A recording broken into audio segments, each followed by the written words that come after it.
Hello, I'm Anna from Shiny Happy Art, and I'm adjusting the screen. Thanks for joining me. It is Wednesday night. It's been a huge week already for me. I've had to go to Bunnings tonight and buy a heap of paint for a mural that I'm working on for the next 2 days, and I was working all day today as well, so I've been looking forward to having a bit of a break and doing a painting which is something that lasts. I think that's one of the reasons I really love painting, is because you've got something to show for your time.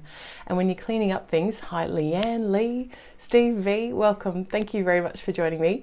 Yeah, you've got something to show for your time when you're painting. I find if I clean up, it can be messy just as quickly as when you started, and I really like the satisfaction of having something to show for a day. So, hi Carly, hi Wendy, that's great. So this is number 7 in the Shiny Happy Landscapes series. I will be lightly spraying the back of these paintings and pushing them flat or squashing them flat between some books, I think. Very, very soon. Hi Sarah, Diane, everyone's popping in. Thanks very much. It's a good time of night, I think, for doing that. Denise. So they're the first 6. We're going to do number 7 today, and we are going to visit, just getting messages here, which I better turn off my phone. Yeah, we're going to visit Central Australia. So we're actually going to Ormiston Gorge tonight, courtesy of Sue Adcock. Thank you very much for your beautiful photo, Sue. Now, Ormiston Gorge, I had to look it up because I haven't been to Central Australia yet, but it is 135 kilometres west of Alice Springs, so that's where you start. It is on the Larapinta Trail, and it's in the West Macdonald Range, and I've printed out Sue's photo. I've got it on my screen here as well, and it is glorious on the screen. So what a beautiful photo, Sue. Thank you so much for sharing it with us. And I'm thinking, I'm tossing up. G'day, Josh. My boy Josh is here too, and Helen, hello. So I'm tossing up whether I do it as a horizontal format or a vertical format. I've done everything else vertically, so you can see my dilemma. What I do love about this photo is that there are these tiny, tiny people here. Tiny, tiny people. I'm very tempted to interpret this. And it's such a beautiful photo. It's a shame to even think about it, quite frankly. Hi, Kathy, as well. I sort of want to interpret it in a vertical format, just to keep it all neat, because it is a challenge and a collection. So I think I want to make them uniform by making them vertical. So it will be a bit of pushing and pulling of the elements of this photograph to make that happen. And look, it will work or it won't. And if it works, that's great. It's a great experience. And if it doesn't work, that's great. It's a great experience. It's just done in a really public forum. So what the hell? We've done this before, haven't we? So I may as well just get stuck into it and see if I can make this thing work. I've already got some paints out on my palette. I'm using both my golden paints, which I use in my Paint Along the Month Club paintings, as well as some Liquitex and some Italia and a bit of Amsterdam. These are student acrylics and quite translucent, but I do like them. So I'm just sort of using up the other paints that I have. You can mix and match acrylics. They all have different properties, and as long as you use them enough to understand those properties, then you can really make them be useful for you. Okay, wow, Kelly as well. Oh, I hope you're feeling better, Kelly. Bit of an injury there. We have to talk. So, okay, enough talking, and I talk as I go, so let's get this facing down on the table. I have also modified my filming arrangements here to try and get a smoother action with the filming down on the table. I don't know if it's going to work. I hope it will. Okay, otherwise, yes, we're doing all of this publicly, so you're witnessing it's not history or anything, it's just let's hope it works. Hey, okay. Oop, there we go. So I've actually got this all coming from the back of the table now, trying to make it fit better on the screen and give you a better view. Not so much of a view of my room and all of the cords that are going on here, but more of the actual painting and the table. Now, part of the reason I want to stay vertical is that it does look better on the screen. You can see more of what I'm doing. And I will be loading this beautiful photo of Sue's into the main online page. That's it, bit.ly/shinyhappyart landscapes is where the whole collection is.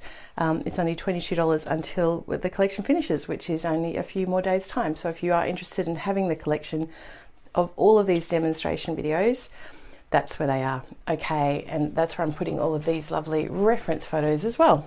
Okay, let me just make sure that is straight for you. And look, I can't see every question when people pop up details, but please do say hi. Tell me where you're from. That would be great. We are on the main page this time. I usually do these classes, it's not a class, it's a demonstration, in the Facebook group, which is Shiny Happy Drink and Draw with Anna Facebook group. So if you're wondering where the others, they are also there. Okay, but I'm going to interpret this. Look at this beautiful little island here, or outcrop of sand, and the white of the bark next to the darkness of the shadows behind. And look at the yellow on the water here. It's either a reflection of the trees above, or it's actually yellow foliage on the surface of the water. I'm not quite sure. So I also love the depth of colour of the water. Okay, so get quite out of breath when I've got thinking and talking to do. Just bringing my water a little closer here. Okay, I think that will do it. So we're all set up, ready to go. When I do my online classes, I talk about staying relaxed, getting comfortable in your location so that you have the most likelihood of success when it comes to painting. So yes, let's call this, without having finished it, let's call this vertical impressions of Ormiston Gorge. I think I'll use a bit of yellow in my mix too. So just laying out where the elements are going to sit from a compositional point of view. I will add a tree here, trying to go just above halfway. And then down onto the water as well. The mountain goes down there. These are getting lovely and misty as they get further away. Helen too. Hi Helen. Haven't seen you for ages. Okay, so please do say hi. Where are you from? If you've seen any of the others, if you've been to Ormiston Gorge, let me know. If you want to go, let me know. That would be great. Looking at some of the photos, it does look like a Namatjira painting. It really does. And this, I think, is a beach. I probably could have brought this down lower, so I might just extend that down. Seeing I've squashed everything this way, I'll pull everything this way as well. And we'll see how it looks at the end. All right, so as I've done in the other paintings, because I'm painting on craft paper, so it's thick artist quality craft paper. I really like the mid-tone that I'm starting with. I'm going to just get a quick layer of paint on so it'll work as a bit of a primer, I suppose. It'll make the surface less absorbent, which means I'll use less paint in the long run. That's one of the functions of primer. Now, it is the palest of blues, so I've actually put a bit of phthalo blue on my palette there. And I do want it to be super, super pale, but it is not white. And that's one of the good things about printing things out. You can see that it's definitely not white. At a glance, it looks white, but when you've got a white edge on your print, you can see that it's not white. It's got a bit of blue in there. I think it's probably a bit more ultramarine-y. Anyway, getting that on. Going right to the edge of the page.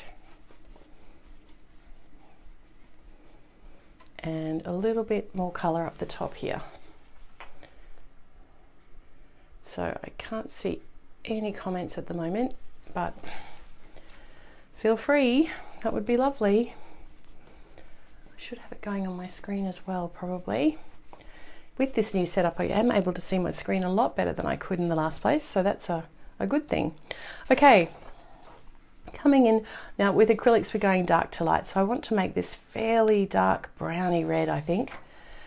So this is burnt sienna, this reddy brown. Add a little bit of water to my mix to help with the flow. And I think I'll also add some of a darker brown. So this is raw umber. Might even put it straight onto the page. Less wastage if I do that. Now, if you're painting with watercolour, it's the opposite. You leave, you look at your lights first and then work back to your darks. But with acrylics, I find it easier anyway to start with darks first. And then I'm building up the textures. So there's a lot of texture in the center part of this painting or this photograph, and this sort of flat color, so no texture in the sky, very little texture in this very still pool of water, very little texture here as well, a lot going on through the center. So it's those textures that I'm going to try and communicate. A bit of white in this one, in this painting. But because it's a challenge and I have to sleep sometime, I will be pushing through a bit of red, bit of yellow, bringing in some of that orangey colour. But it is way too bright still. I think I might be bringing in some zinc white if I had it here, but I have some mixing white actually. Liquitex mixing white will give me that atmospheric perspective that I want as I go through. So it's just a translucent white as opposed to the opacity of titanium white. Okay, washing off my brush well. Now I do want to come back in. Now that is black. This is brown. Let's just get some more darker tones on there for now. It's already sitting on the surface a lot better because of the single layer of paint underneath there. There are some darker tones and rocks happening here as well. I'm probably getting ahead of myself and I should stop that. Okay, into the water though, and that is hi Pam, hi Carla. The water is really dark, so brown and black.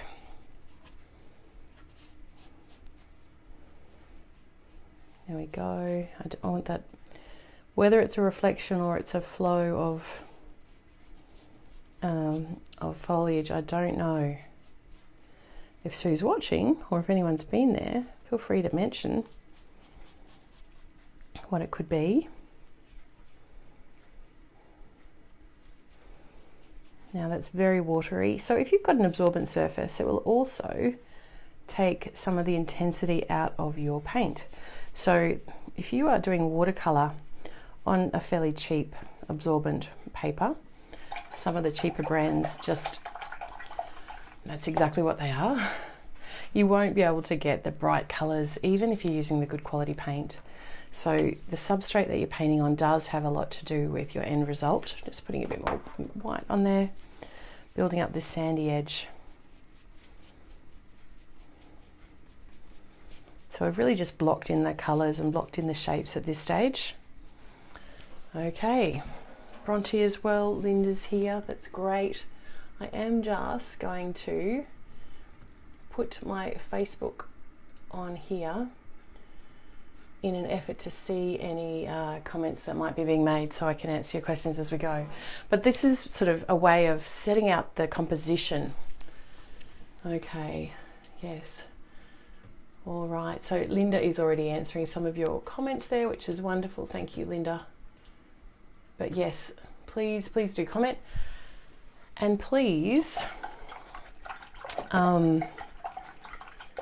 please tell a friend. Actually, that would be a terrific help. If you know someone who might be interested in doing a bit of painting or drawing for mindfulness, or just interested in what I do, because these paintings will be going up for sale on Sunday afternoon.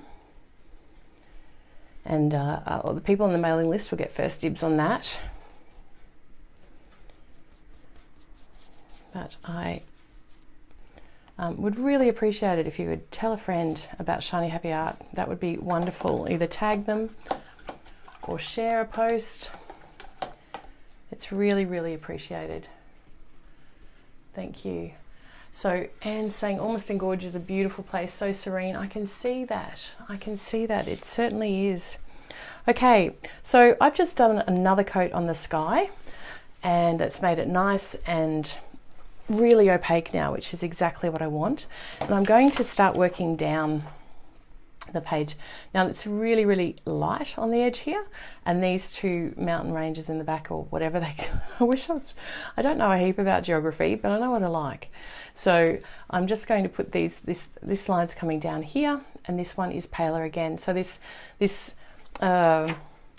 cloudy, paler look is atmospheric perspective, okay? But I do need to build up some textures in there. So I'm sticking with my number 16 flat brush, and I'm sort of got a scumble. So I'm rocking the brush, creating those textures, rocking. So I'm going to go from the back to the front, basically, if you think of it like that, simplifying it like that. Now I would like to put a bit of a hint of green in there. I can see there's green, but it's actually a grey green. So this is Jenkins green, which is a dark green. So I'm going to scumble a bit of that in there too. Now the thing is, when I'm doing this for a challenge and I'm doing this back mountain or whatever it is, part of the gorge,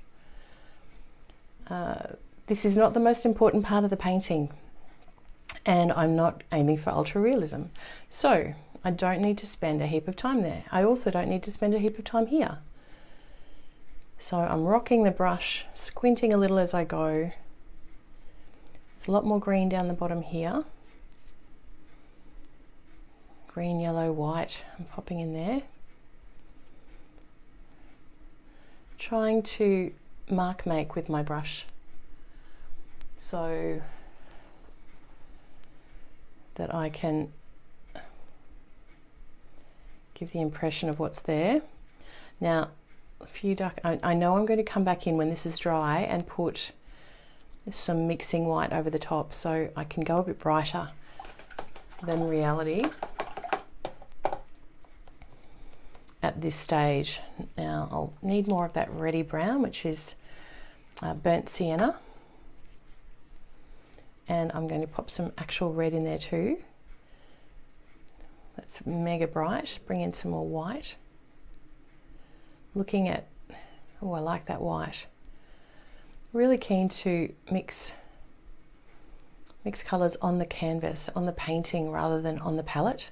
And this is something we're actually going to look at in this month's, or this coming month's, Paint Along of the Month Club painting, which was finalised just yesterday. We're doing the final editing of that now. I like doing it fairly close to time so that it's top of mind for me. And I'm going to reveal it to the Paint Along of the Month Club members first. But yes, this mixing on the canvas rather than on the palette is one of the takeaways definitely from this month's painting. Now I'm okay with how that's going. I'm going to bring in some black here now. See how I'm using the shape of the brush to mark make in the direction that I want. I will bring this yellow tree back in, don't worry about that. But I'm just building up textures. Textures. And if I was using a round brush, I'd probably get a more predictable mark, and I don't want a predictable mark. I want it to be a little, I want it to be varied. A bit of yellow in my green here as well. Okay, enough time spent there, I think. Now onto this big rock formation in the foreground. It's very reddy orange up the top there. More yellow in that mix. Now I've got more freedom to make these marks because of the dark background. I'll be coming back and adding the white highlights, so it will look darker than it should for the moment. Still manipulating the brush to create these textures. Don't want anything to be flat, because nothing in this picture is flat. Not on these mountains anyway, or the gorge. Oh, I wish I knew the correct terminology. Feel free to correct me. I'll bring some more white back in there though. Okay, and a bit more red. I do like the way that the red of this background rock has the green of the trees in front of it. So that's complementary colours and colour theory right there.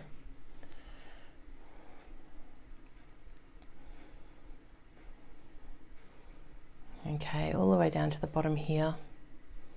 Picking up yellow, red, bit of this reddy brown I think too.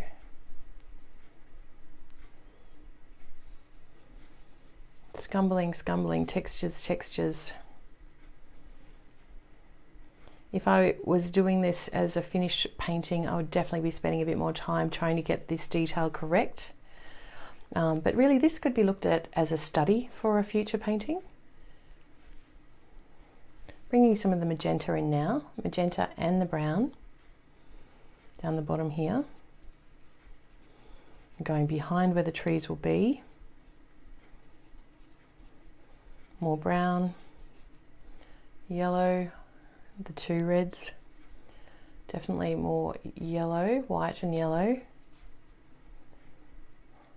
Coming down here. More reds in here, more browns. So everything that I'm doing is relative to something else that's near it. And it's all about creative problem solving. Look, it's not a problem that's going to hopefully not anyway, keep you up at night. But what I love about acrylics is that they are forgiving. You can just have a go, have a guess at what that colour might be, how you might mix that. And I can do it. I can do the guessing actually in the picture, which is fabulous. Now, when I bring some white highlights down there, it will separate out that front mountain or that front formation from the ones at the back. And then I'm going to put mixing white on those back too, remember? And that will sort of fade them backwards as well, which I really, really like the idea of. Okay. So looking at a couple of, I can't see all the comments here. I don't know why. Sometimes Facebook is a mystery. Hi Maria. Thank you for your kind words. I just really love sharing this stuff. And it's terrific to have art friends. So I know I love having friends who are interested in similar things to me. Many years ago I did a calligraphy class with a wonderful teacher, Olive Bull in Brisbane. And she had groupies. My goodness, did she ever have groupies? And she now lives in Tasmania, and she really was a brilliant teacher. She was a home ec teacher as well as an art teacher. And she was so inspiring and shared so beautifully. I'm very happy to be in a position now with a bit of knowledge to share it as well and get people inspired. But one of the best things about learning with Olive was learning or being around all the other people in her class as well, because they were interested in, we could talk about ink and pen nibs and exciting stuff like that the rest of my friends did not want to talk about. So art friends can never be underestimated. A couple of my art friends came to the pool today. I saw them there, which was wonderful. So it's great when worlds collide as well. And yes, it's a great thing to have art friends. So thank you very much for joining us tonight. So yes, if you are just popping in now, feel free to say hi. Tell us where you're from. I'm having a look through my screen now and it's like, oh, yeah, that's working. So always remembering it looks better from a distance, and you are seeing it smaller than real life. I'm seeing it bigger, and so I can be more judgmental, more critical. Now I want this to dry a little bit here so I can start putting that tree on, and I need this to dry here so that I can start putting that tree on. So I might just work on the water now. And most of my marks are going to be horizontal. And I'm going to try and catch some of the reflections. Now the reflections are obviously from the rock formations above. So there's some red in there. The more you look, the more you'll find. There's a bit of an outcrop there, so I'll pop a bit of extra light in there where it's being caught. Okay. Still trying to keep these fairly horizontal, picking up brown and black. The black's coming through here. Now I am stretching these shapes a lot longer than they are in the reference photo. So yes, I will upload, well, Sue's given me permission to upload her photo into the main class page. So thank you so much, Sue, and thank you to everyone who has sent in landscape photos. I think we've probably got enough. Well, we're on track for having a second series, which is great in the future.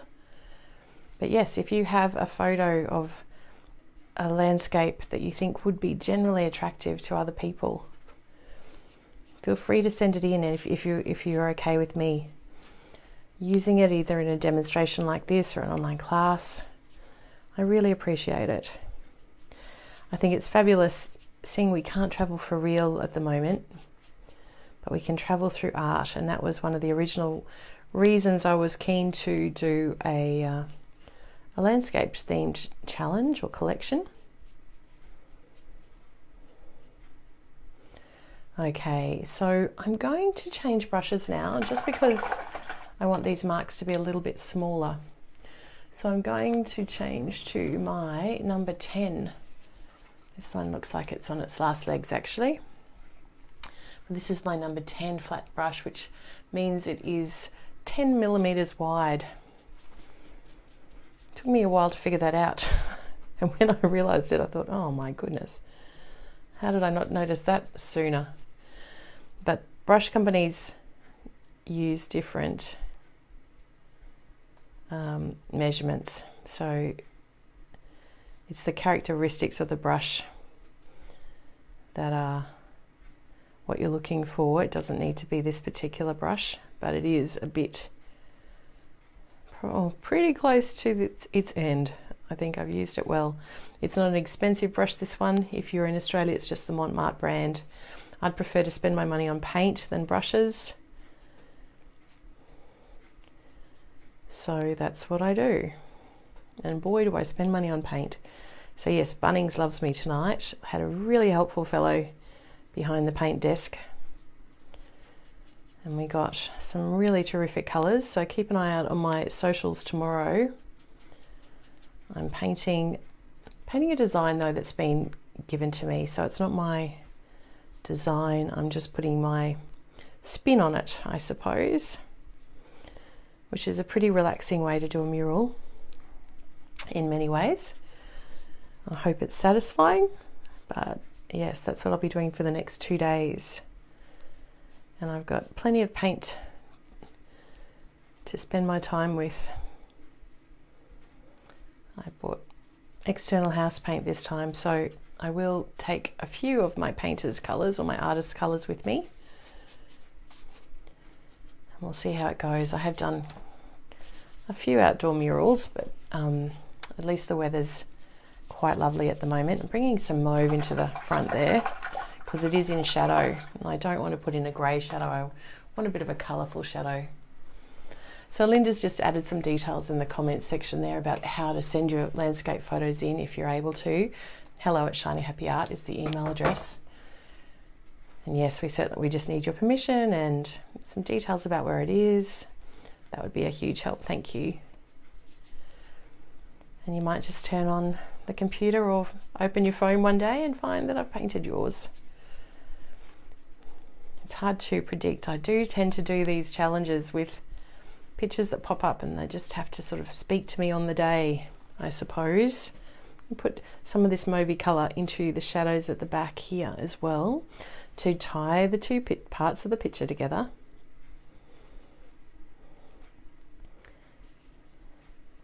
I try not to do shadows black unless I really have to, unless they're super dark. Picking up a few colours there. And I'm noticing in here there is a mauvey colour, so that will nicely tie it back to there as well. Okay, so I'm starting to put some of the highlights on because this is it's drier now, which is good. It's back to my number 16 brush though, aren't I? I don't know how that happened. Just did. I will bring a bit more red in though. No, that's way too light. Maybe if I bring some brown in as well, maybe even a bit of black. Keep it nice and dark. I will at the end be checking my lights and darks to make sure I have got it dark enough where it needs to be dark and light where it needs to be light. There will be a bit of greenery reflected in the water here, so some subtle greens. And back here I want to make that a little bit more solid, so I'm going to pull my brush down and unite those tones a bit more. It's really dark under that little outcrop there, so I'll use the rest of my black there. There's some dark tones here. There's dark just coming down the side here. Now I'm using the side of my brush a lot so that I get that lovely unpredictable, well, unpredictable is not the word because I know what mark it's likely to make because of practice, but it's giving you an irregular mark, I suppose. Now I will bring in a bit of a grey brown. I can see this is the edge here on this little sandy beach. As you can see that darker edge between the lighter of the sand and the slightly darker tint of the shadow, or sorry, the reflection.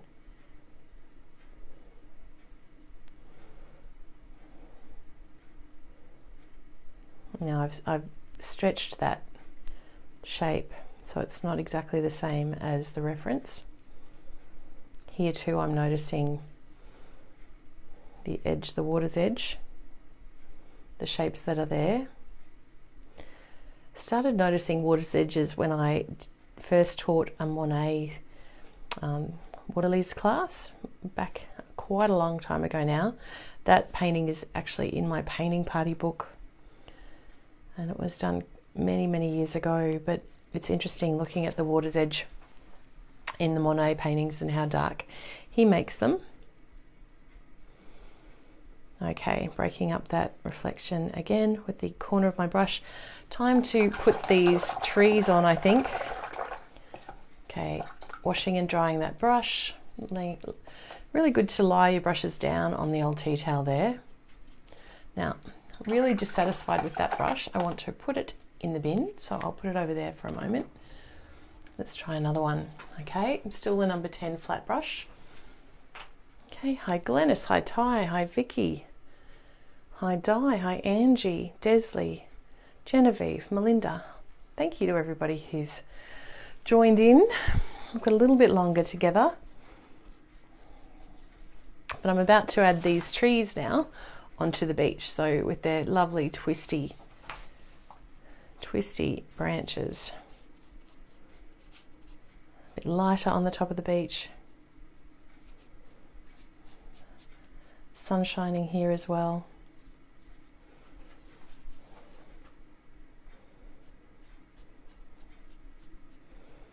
Okay, now I'm doing a version of these trees. Now because it is an iconic site, it is a little bit more important to get these shapes right, because so many people have been here. But of course, a branch can always fall off a tree.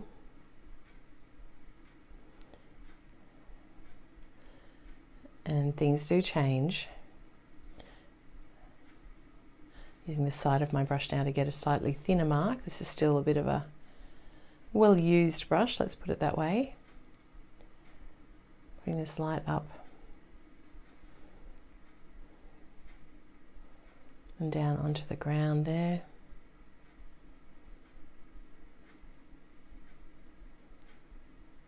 Okay, I will change to a smaller brush. And this is a number 6 round.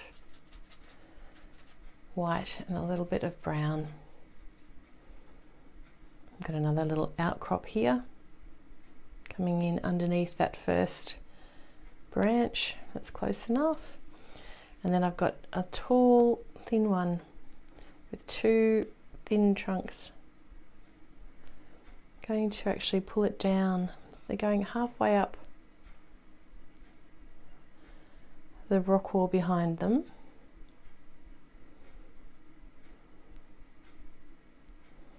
Now my lines are not as thin as it is in real life, partially because I'm rushing and partially because of the brush. But I'm doing it anyway. Not even bending those bristles. I wanted just to dance on the surface of the paper, the surface of the painting.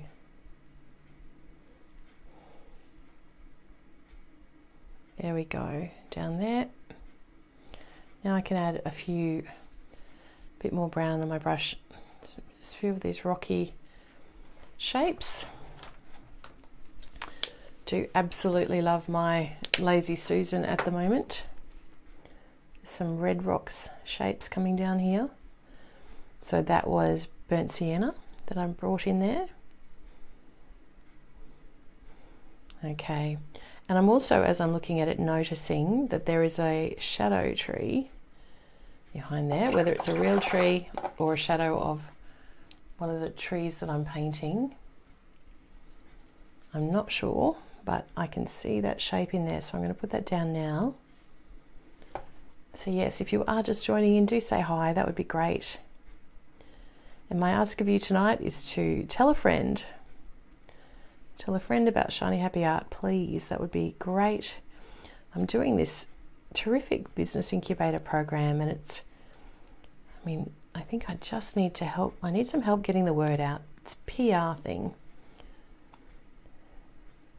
So if you can help me with that, it'd be very much appreciated. I get some beautiful feedback from people who are painting a lot more often than they ever would have if they hadn't discovered Shiny Happy.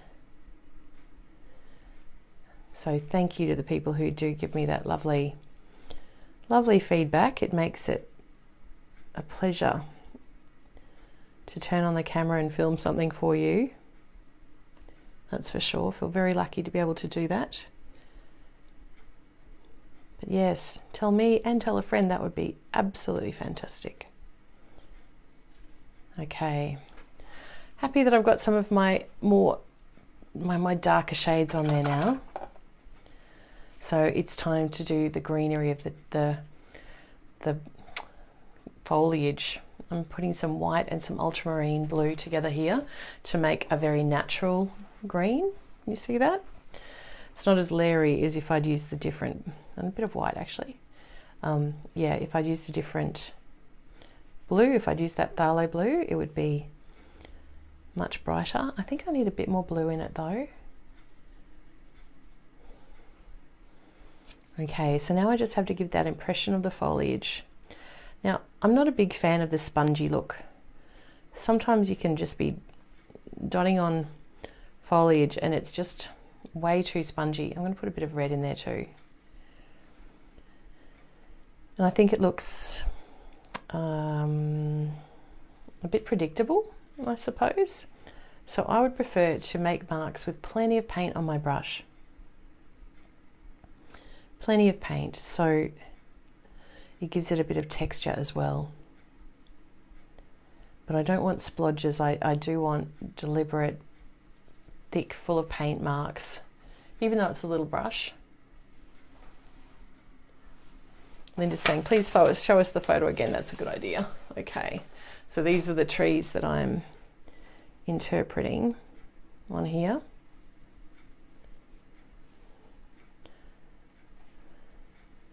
So this is a good thing with the online class version as well. I upload the finished piece, so you can be watching the video on a computer screen or a phone screen and be seeing the finished piece as well, or you can print it out. Totally up to you. Now I'm putting some highlights on right now. I'm not going to wait to come back to those. There we go. Back to the dark green. May as well use some of this Jenkins green because it's there too. And I'm holding my brush way back here. Look at all the green paint under my nails. That's gross.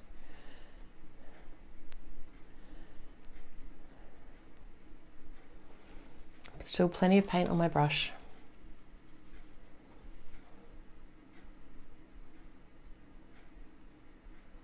Plenty of paint. Variety of marks, variety of tones, variety of marks.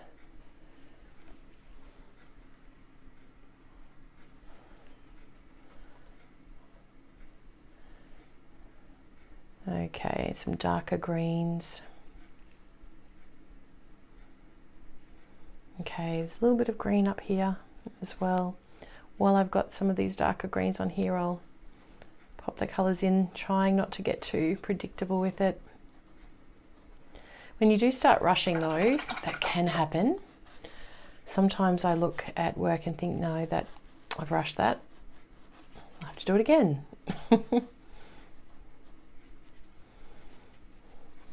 So if you feel like, oh, I'm starting to rush things, you have to make a choice whether, like, it comes down to your why. So why are you actually doing the painting? Are you testing yourself to see what you can do in a very short amount of time?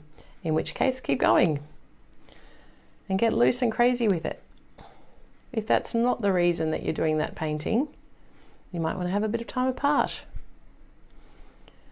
Vicky Beths, who is watching tonight, commented that that's one of the memories of being in class with me. It's a step away from the painting. When it's time, it's time. If you need a bit of a break from each other, it happens. Okay, I'm building up more texture on the beach there. Okay, now as I'm coming around the base here, I can see this is lighter on the surface, the edge of the water, and then into there as well. There's some lighter shine on those rocks in there. Okay, now is that background dry enough? Almost. Now, remember I talked about mixing white. Here it is, transparent mixing white. It's a Liquitex brand, this one. Zinc white will do the job too in golden. Now, I'm not sure that this green that I put on there, shouldn't have done that. It's obviously still wet. And I could get out the hairdryer. Now I'm using the crappy old brush actually that I said I was going to put in the bin. But I'm just going to give it a go on here. I don't want very much paint on it at all. And I'm going to, can you see what it's doing there? I might just zoom in a bit. Okay, so I'm still keeping it quite textural, and it really is a dry brush.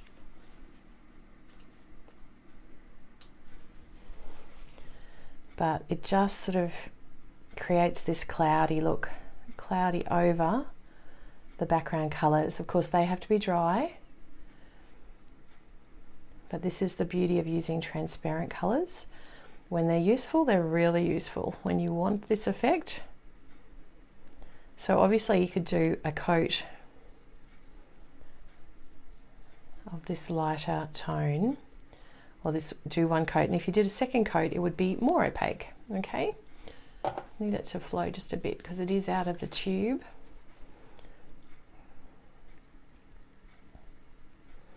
So for this one, this next little mountain outcrop here, I do want 2 coats because then it will fade back further than the one in front. So I'll get 1 coat on first, and then very soon I'll come back and add that second coat.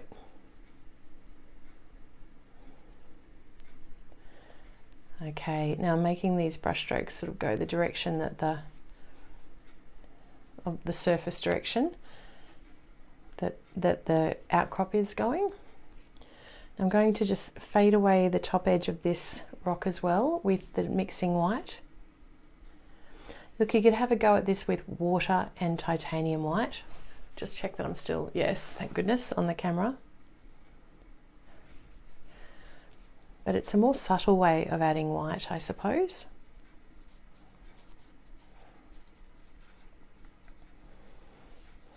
There we go, dotting it around a bit, adding that texture. This is getting a bit predictable here. I want it to be still textured, so I'll scumble it a bit more. Sometimes you really need to put a mark next to the whites on your palette so you pick up the right one. That happens often. I know in class I used to put a Z next to the zinc white and a T next to the titanium white. Now the top of this mountain, it really is just blending into the sky almost. It's hardly there. Am I adding water to the mixing white? Only to help with the flow. Because it's out of the tube, excuse me, I'll just swap those over a bit. I'll zoom back out again. Because it's out of the tube, this is the mixing white here, it is thicker to start with, okay? So a little bit of water. Oh. Hope you can see what I'm doing, yes. Just for flow's sake.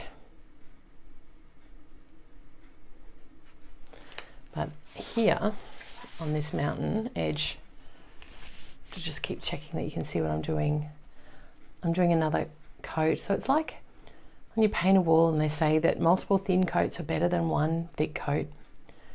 It's the same with mixing white or zinc white. Multiple thin coats are better. Does slow you down a bit though, which could be a good thing. Okay, so I still want some of this coming down into here, but not going over all of that green.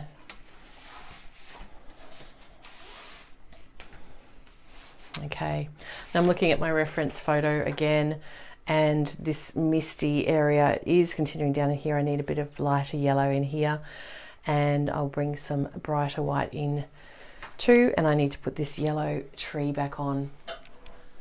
Okay, so I'm bringing in brighter white now, which is titanium white, and really being a bit blockier, breaking up that edge into the sky, which is very pale, right down, and I can see that it's a brighter edge where it separates out these two masses.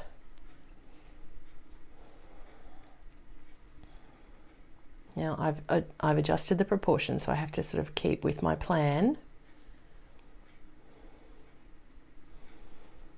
Now the white can't just be on the edge, it looks a bit wrong, doesn't it? So I'll bring in some more outcrops here that can be catching the light. I'm continually looking back at the reference photo. And I think my colours here are a bit too, like it's too dark next to too much light, so I need to bring in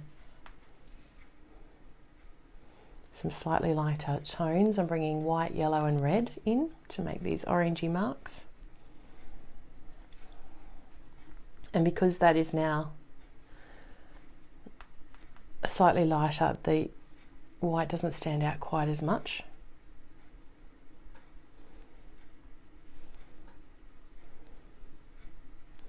And it gets darker and darker as it goes back behind the tree. And there's just these flashes of brightness. So this talking, and I know I mentioned this in yesterday's painting as well, talking as you go, even if you're talking to yourself, you can, you know. But if you talk through it with yourself, you are analysing what you're seeing. So if you're enjoying listening to me, oh, thank you. But you can also use this technique. I mean, I think of words, I think of what I'm seeing a lot to try and interpret how I'm going to give the impression of it on the page. Bring in some greeny yellow here. Yes, happy with that. That lighter yellow can go back, lighter green goes back into the mountains a bit too. Bit of an outcrop there.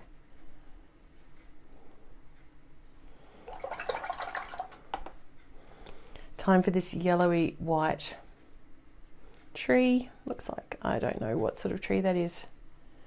Could be a flaming beautiful wattle. It is very wattle yellow. And it could be wattle on the surface of the water if it's not a reflection. But it is the same yellow. Pop a little bit of green in there for good luck.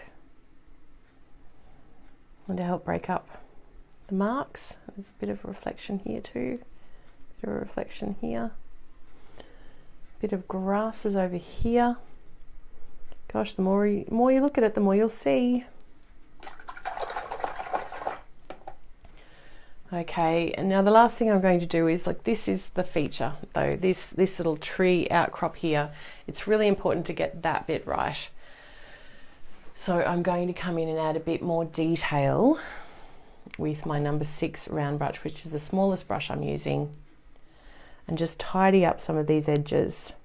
So to make these branches and trunks really stand out, you see, by adding this dark next to the light, it's making the light look lighter, the lighter tone look lighter. And I'm doing that on purpose. And hopefully these areas with more detail will catch the eye first. Still not doing it exactly like the original. I'm holding my brush closer to the tip now because I'm thinking details, and it allows me to thin down some of these lines as well. Bring in some other browny colours for in the bark there. And there's a real foot of the tree. It's sort of holding onto the beach. Okay, a few more details on these rocks.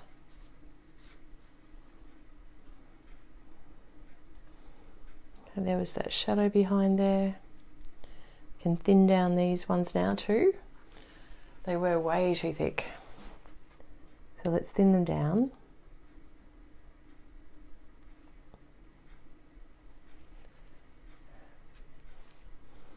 Bringing some oranges and reds in as well. It's not all black. That would look too weird if it was all black.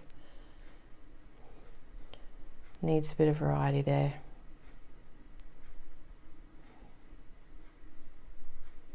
But I do want to clean up some of those edges to make it thinner. Gone a bit too far there. Easily fixed though.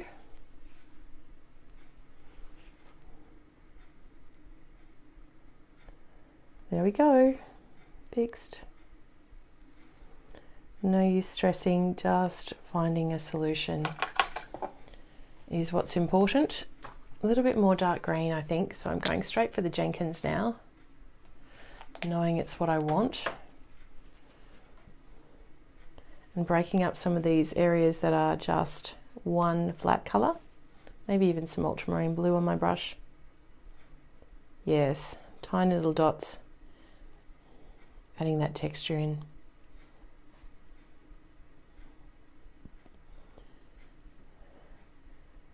So pushing through really these sort of extra final details.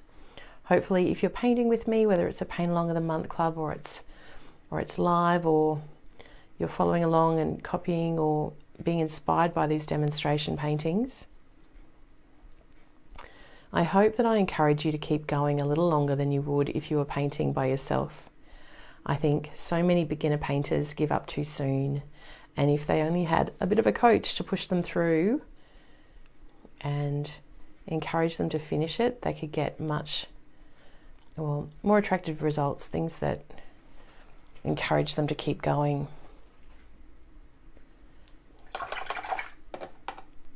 Okay, now I do just want to check with my phone because I'm a bit worried about the tones behind the tree. Let's see if it works in black and white. Okay, you can't see that on your screen. I'll take this photo and move it across. So there's a photo of it there. It isn't too bad actually. I think I need a bit of clarity here. Okay, but I'm happy with the surface of the water. I'm happy with this beach, and maybe I'll put something on this beach. These are two very similar tones still, so I could probably drop that back a bit more. Okay, so if I then take a photo of, or I can look at this in black and white. I guess they are still fairly similar there. And those trees, in reality, the green of the foliage does actually blend in with the red of the background a bit. Look how dark it is just to the right there of that main tree. Look how dark it is at the edge of the water as well. Look how light that yellow is reading. Is the light reading that yellow? Yep, the yellow is reading is very light on my, well, it's whiter there, isn't it? I could go even lighter on my picture. Okay, so that sort of comparison helps you know if you're on track with what's really there, but I can make it a more successful painting with a bit more variety there, I think, in the tones behind there. So I'll just do one more sweep on it. I'm going to bring in a bit more mixing white and knock this back even further. I have got a bit of texture going on there, like actual physical texture, and even further there as well.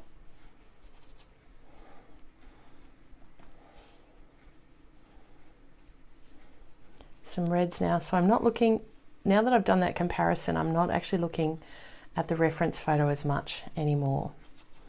I'm trying to make it work as a painting now.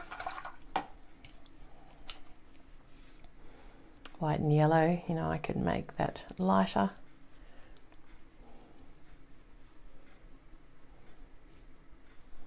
There we go. Happy with that. Maybe just a bit of yellow in here too. And let's put a bit of green, some grasses or something, coming down into the edge of the water there.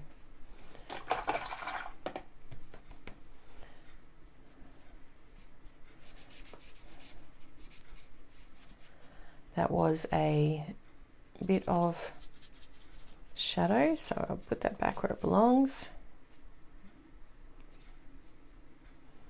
Bit of purple in there. Purple and yellow are complementary colours. Red and green are complementary colours. I do want that green to be a little lighter, so white, and that's better. Catching the top of those trees with a paler shade of green so that it stands out from the background, and it is the first thing we see. I will put a little bit of yellow in there just because yellow is this magic zinger colour. You can make things just look better. Ties the two sides of the paintings together as the painting together as well. Okay. And with my smallest brush now, a little bit of red just down the bottom of these trees. A little bit of red, a little bit of red.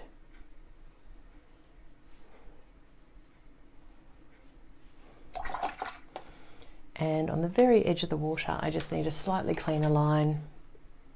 And then we are done.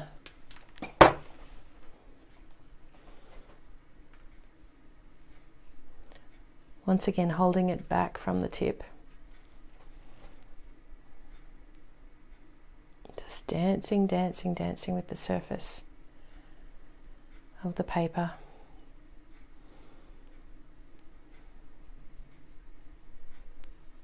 There is more white on the edge here, I can see that now. And you really could fuss, fuss, fuss. And then you might get to the end and think, oh, I didn't really enjoy that much. So if you feel like it's time to finish, it is time to finish. Don't push through and ruin it so you don't want to come back to it again.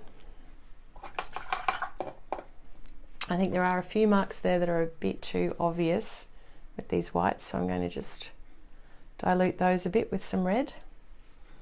I mean, I do want to give the impression that these rocks are red, so I can up that tone a little bit if I want to. Lord knows now I am. Bit of orange going on there, all the way up. A beautiful rich colour, which is what makes it such an impressive part of the world, I hope to get there one day. Not much of a camper anymore, so, but imagine I'd love to sit there and paint that in real life. Maybe an art trip one day, Linda. Okay, a bit of red in here too. Once again, this is just a funny little section down the bottom corner, but it ties the painting together as a painting, as it should. Okay, and now it is time for me to step away from this painting.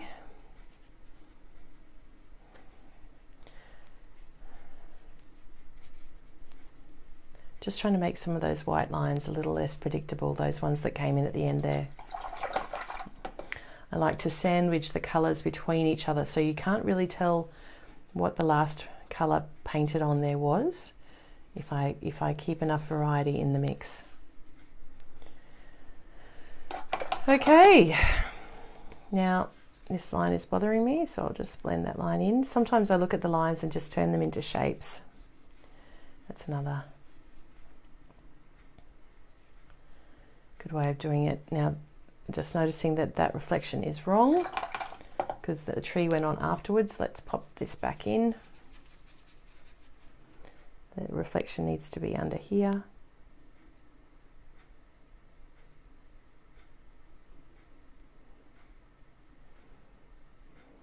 Okay, bit of bleeding there because it's still wet from where I had it on earlier.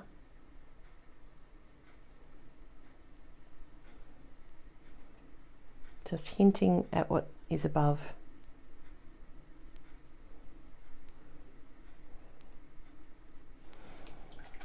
And I'll add a little bit of green as well for good luck. Adding those reflections. And of course, if I'm adding these reflections, there'll also be some red from the rocks as well.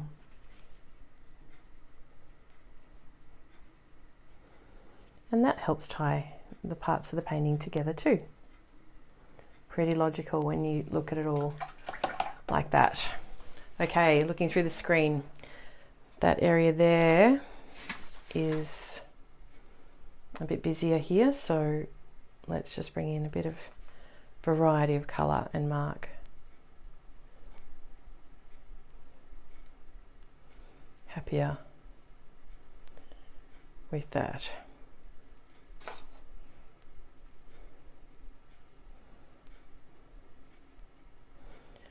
Okay, until it gets serious when I stop talking, hey. All right, I'm going to sign my name. It's time. I have more painting to do tonight, which I'm not whinging about at all. This time I get to talk to myself as I paint. But I'm well and truly warmed up for the mural job tomorrow. So if you do feel that you are in the mood to paint, if you're inclined to paint, remember this is just a demonstration. If you want more guidance, you should try an actual paint along, which is a step-by-step class. Okay, I make a lot of decisions on the fly in these particular demonstration paintings. There it is. There it is. This is where you'll find it. bit.ly/Shah Landscapes is where you'll find, what number was this again? 7. 3 more to go after this. Was it 7 or 8? Can't remember now. Gosh. Okay, so I'm listing a few things here. I'll put this back on my face. Hello, hello, hello. So there we go. Remember, everything is better viewed from a distance. Hey, that looks all right. Always a nice surprise when you are up so close to it for so long, and then you get to see it the way it's meant to be seen, which is on a wall or a bit further away from your face than this. So always give yourself the benefit of the doubt. Another way to see your picture from a distance is to take a photo of it and look at it in your phone screen, and then you'll get that impression of being further away. The old masters would set up mirrors and have a mirror next to their easel and have a mirror on the back wall so that they could see what it looked like further away. That was one way of saving all that walking, going back to see what it looked like from a distance. The old masters also often used really, really long paintbrushes, and I think part of that might have been because they didn't have glasses and they needed glasses, but part of it is because they could see what they're doing from a distance. Okay, so now I've got that song in my head, from a distance. Thank you very much for joining me tonight. I hope you've enjoyed that. If you are watching on the replay, please say hi. If you are watching in the online version, you can just skip through, of course. And if you have skipped through, I hope you enjoyed it and got what you needed out of it. It's all about designing the experience for what you are looking for. Okay, I'm looking over here at my screen to see if there's any other questions, but I will go through them afterwards. Thank you for joining me. These will all obviously be for sale this Sunday, so if you are on the mailing list, you'll get notified about that too. But lots of fun. Thanks for giving me a great drawing or a great photograph to go from Sue. Nice to have a change from the blue skies and green grass, and Central Australia certainly does that for us. If you are not from Australia, you'll have to add that to your list. So Ormiston Gorge in the West Macdonald Ranges, just checking my notes there. Well worth at least Googling so that you can add it to your list. All right, have a great Wednesday night. I will see you again tomorrow for Shiny Happy Landscape number 8. Radio, bye.